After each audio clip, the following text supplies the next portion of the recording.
Hello everyone and welcome back to another video of Social Science Mantra. And today we are going to discuss chapter Parties and Party System in India of class 12 Political Science. And the topic is challenges to a restoration of the Congress system. Already we have discussed that how Congress party was a dominant party since independence and before independence. As I said that the Congress party was founded in the year 1885. Since then it have been remained a dominant party, especially after independence. It remained a dominant party in Indian politics.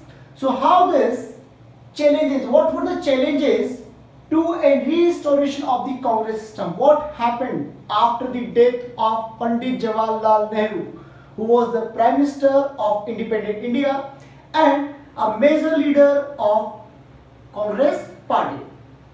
So what were the challenges to a restoration of this Congress system after the death of Nehru? So there were the two serious questions. There were two serious questions before India after Nehru's death. So first of all, we should know that when did he die? He died on 27th May 1964. So 27th May 1964, when he died, after that there was serious conditions created in front of Congress party as well in front of India, that who will be the leader of the Congress party? Who will be the leader of Congress party after Nehru? What will be the Congress policy after Nehru? How the Congress party will lead its strategy, its policies, and what will be their system after the death of Nehru? So that was a serious question. That was the biggest question in front of the Congress party. The second one is whether Indian democracy will survive after Nehru. As we had seen that so many countries, so many independent countries, those who got independence, after a while there was a serious challenge in those countries to maintain that democratic succession. Okay. Similarly, this was a challenge in Indian politics also, that how to deal with the serious problem, how to deal with this challenge to maintain a democratic succession. Okay. So whether Indian democracy will survive after Nehru or not, this was again a challenge in front of Indian democracy. So in that era, or we can say in that period, especially the decade of 1960, this is considered a dangerous decade for India. In this decade only, Indian politics lose two great prime ministers. One is Pandit Jawaharlal Nehru, the other is Lal Bahadur Shastri, Shri Lal Bahadur Shastri. So this decade, especially 1960s decade, it have been called, it is known as the dangerous decade for India. Okay, what were the things which make it dangerous? Poverty. The whole country was facing and combating with the poverty conditions.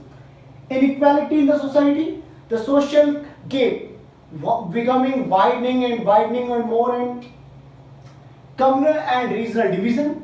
Okay, the society was having a communal division, that the communities were getting divided. Okay, it was not started just after the independence. Before independence also, Hindu and Muslim, there was a clash between these two communities.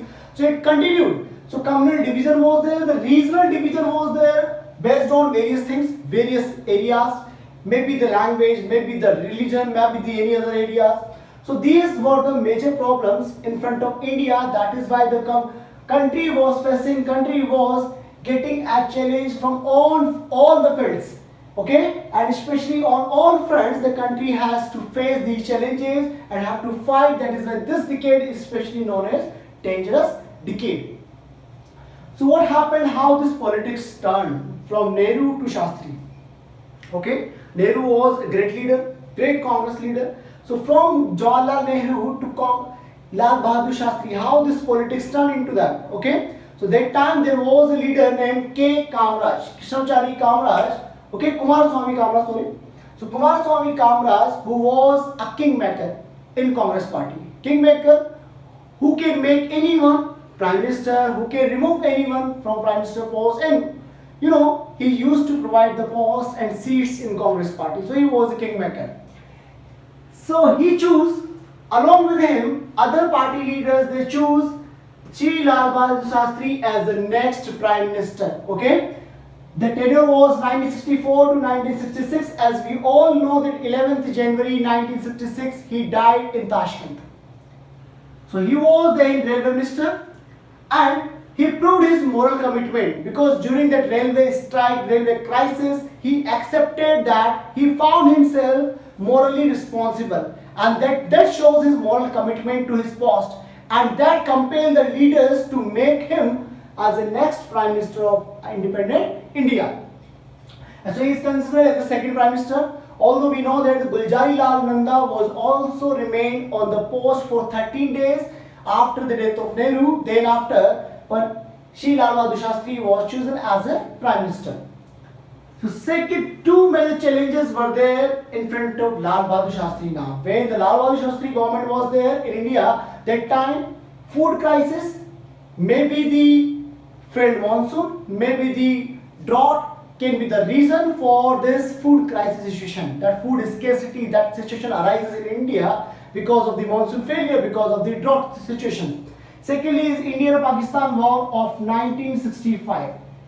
So these two challenges were there. That is why a famous slogan was given by Lal Bahadur Shastri, Jai Jawan, Jai Kisan, that India has to lead in these two fronts. First of all, they have to make sufficient to the farmers, okay, self-sufficient. The secondly is they have to protect the Jawan, the soldiers on battlefield also, okay, just to promote, just to motivate them. So this slogan was given by the then Prime Minister Lal Bahadur Shastri.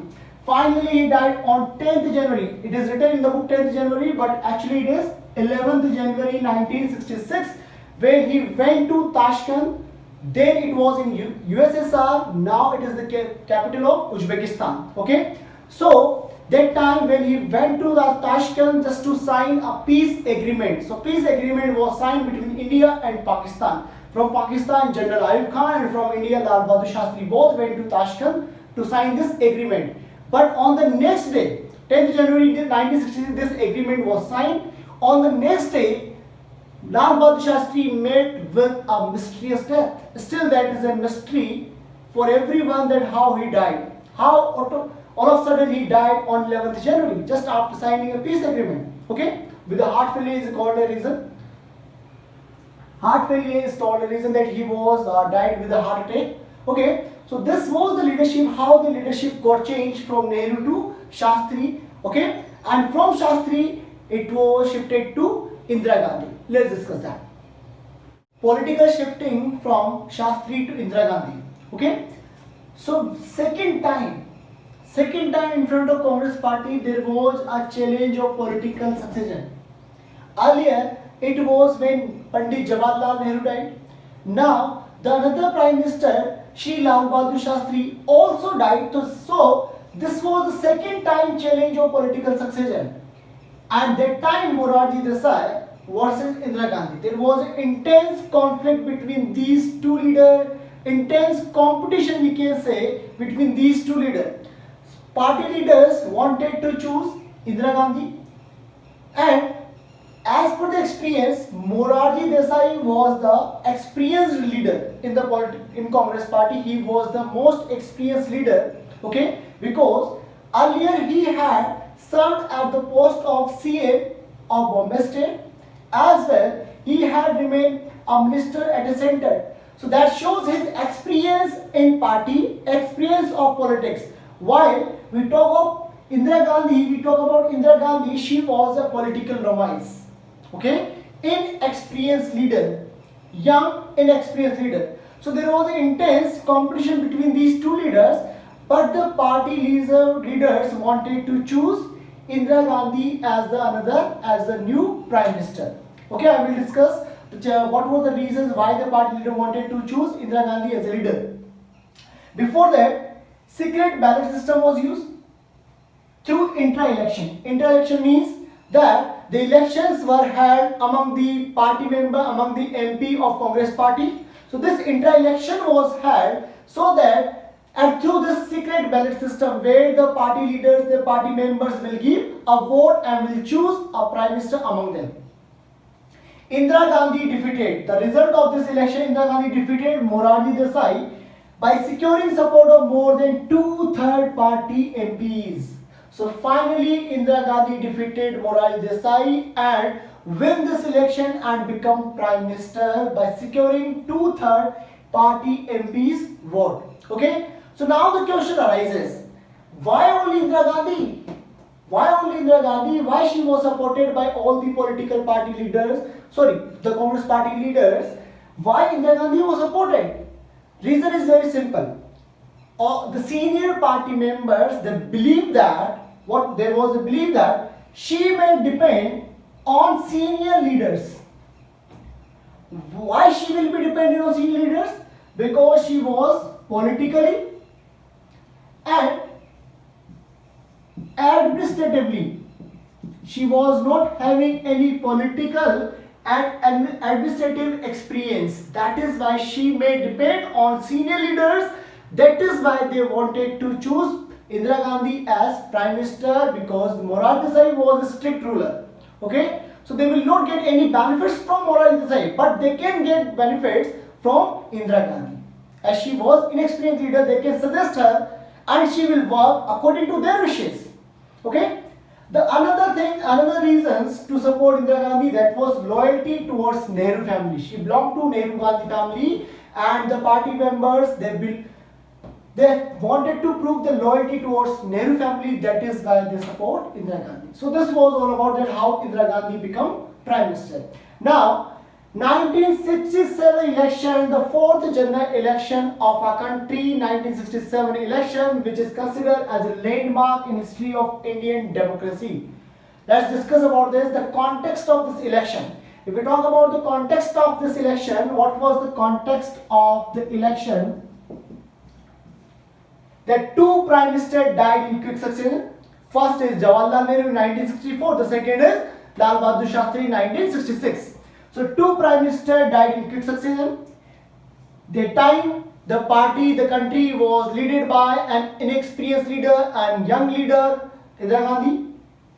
The country was facing economic crisis. This was another context of this election. Before this election, what was the situation at the time? Economic crisis was there. Okay. Monsoon failure can be the reason for economic crisis. Drought was another reason. As well, depleted forex, foreign exchange reserve also got depleted. So what was the reason for that? That US government was pressurizing Indian government to devalue the value of Indian rupee, and that is why Indira Gandhi accepted that, and Indira Gandhi devalued the value of Indian rupee. Because of that, Indian foreign exchange reserve, the forex reserve of our country got depleted. As a result, the prices of food increases, prices of other commodity got increases. There was a huge protest through all over the country. Overall, the country there was a huge protest. The Bandh, Hartal, the people, they were unhappy with the Indira Gandhi government. Okay, so they were making processes against Indira Gandhi. They were saying slogans against Indira Gandhi. They were making protests against Indira Gandhi. There were the riots, Hindu-Muslim riots in the country. So all this situation, the situation becoming critical that time. Okay, the country, the people were not happy with the Indira Gandhi government. Okay, so this was the context of election 1967. So there was a question in front of Congress party that how will there be an election if the people of the country are not happy with their working. Okay, so let's discuss how this get processed, but this we will discuss in the next class, in the next video. Till then, thank you.